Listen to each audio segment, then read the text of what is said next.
जो हम बाहर की सेवा करते हैं, क्या उसी के सारे परमात्मा को पाया जा सकता है? इस पर हुजूर जी ने बड़े स्नेह से समझाया कि बाहरी सेवा एक रास्ता है, वह रास्ता जो हमें भजन सिमरन के माध्यम से मालिक तक पहुंचने में मदद करता है। सेवा करने से हमारे मन में विनम्रता आती है, अहंकार कम होता है, लेकिन यह सोच लेना कि केवल सेवा करने से ही मालिक मिल जाएगा, सही नहीं है। हुजूर जी कहते हैं कि सबसे बड़ी सेवा तो मालिक के नाम की कमाई है, शब्द की कमाई है।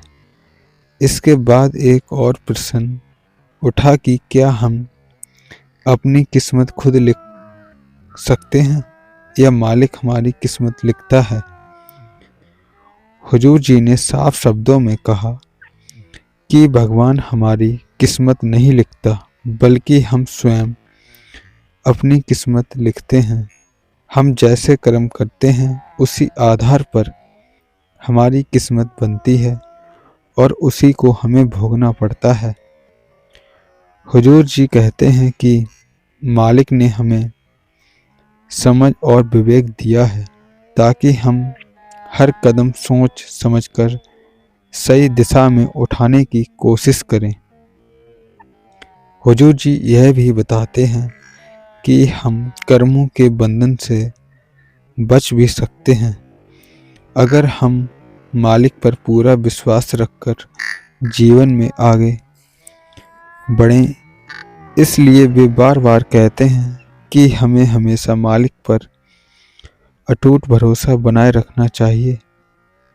फिर किसी ने यह प्रश्न किया कि कई बार हम बाबा जी की कसम खा लेते हैं या किसी और को बाबा जी की कसम दे देते हैं, तो क्या ऐसा करना चाहिए या नहीं, और क्या इसका हमारे जीवन पर कोई प्रभाव पड़ता है? इस पर हुजूर जी ने बहुत खुलकर बात समझाई।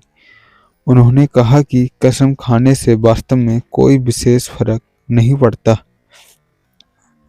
यह तो केवल बातचीत का एक तरीका बन गया है, जहां हम कभी कभी किसी से कह देते हैं कि तुझे कसम है।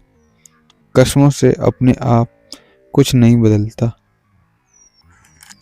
हुजूर जी कहते हैं कि वैसे तो बेहतर यही है कि कसम ना खाई जाए। अगर हम किसी से वादा करते हैं तो उसे निभाने की पूरी कोशिश करनी चाहिए, और अगर हमें लगता है कि हम वादा पूरा नहीं कर पाएंगे तो कसम भी नहीं खानी चाहिए। लेकिन यह सोचना कि कसम खाने या तोड़ने से हमारे भजन सिमरन पर कोई असर पड़ेगा या कोई आध्यात्मिक नुकसान होगा, यह सही नहीं है। हुजूर जी स्पष्ट करते हैं कि कसमों से भजन सिमरन में कोई बाधा नहीं आती। यह सब केवल हमारी सोच पर भ्रम है। वास्तविकता में इसका ऐसा कोई प्रभाव नहीं होता।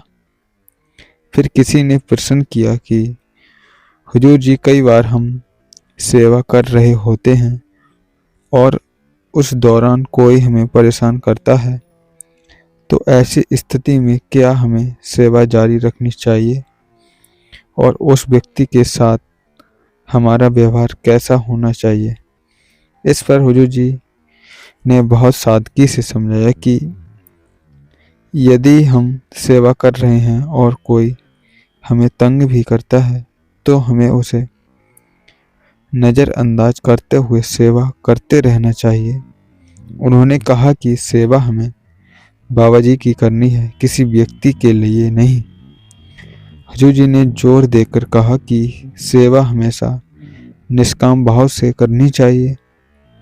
जो कुछ भी होता है उसे मालिक पर छोड़ देना चाहिए। अगर हमारे बड़े हमें डांट भी देते हैं या हमें कुछ समझा भी देते हैं तो उनकी बातों को दिल पर नहीं लेना चाहिए। हुजूर जी कहते हैं कि हमें भली भांति पता होता है कि कौन हमें अच्छे भाव से कह रहा है और कौन नहीं, लेकिन इसके बावजूद हमें अपनी तरफ से हमेशा अच्छा करने की कोशिश करनी चाहिए। इसके बाद किसी ने सवाल किया कि हुजूर जी, आज के समय में मन को शांत कैसे रखा जाए, क्योंकि आजकल मन बहुत ज़्यादा उलझा रहता है।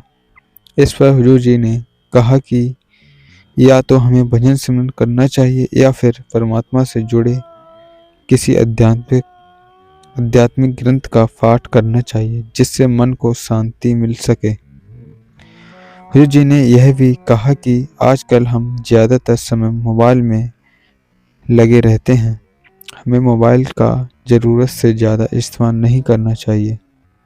अगर मोबाइल देखना भी है तो एक सीमित दायरे में बहुत कम समय के लिए करना चाहिए। जो चीज़ें हमें बार बार बाहर की ओर खींचती हैं, उन चीज़ों को बार बार देखने से बचना चाहिए।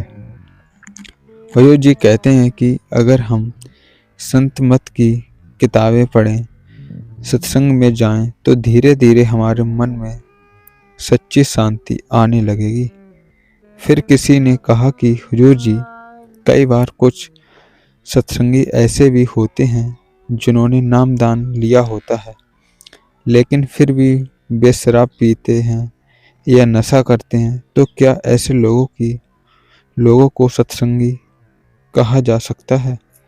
इस पर हुजूर जी ने समझाया कि कर्मों का हिसाब किताब तो सभी को देना पड़ता है, लेकिन उन्होंने यह भी कहा कि सत्संगी को यह हिसाब और भी ज़्यादा देना पड़ता है, क्योंकि उन्हें पता होता है कि क्या सही है और क्या गलत।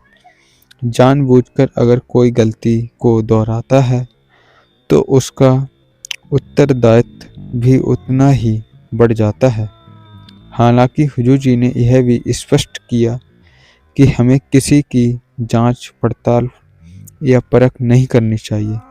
यह सब मालिक बेहतर जानता है कि किसके साथ क्या करना है। हमें सब कुछ मालिक पर ही छोड़ देना चाहिए।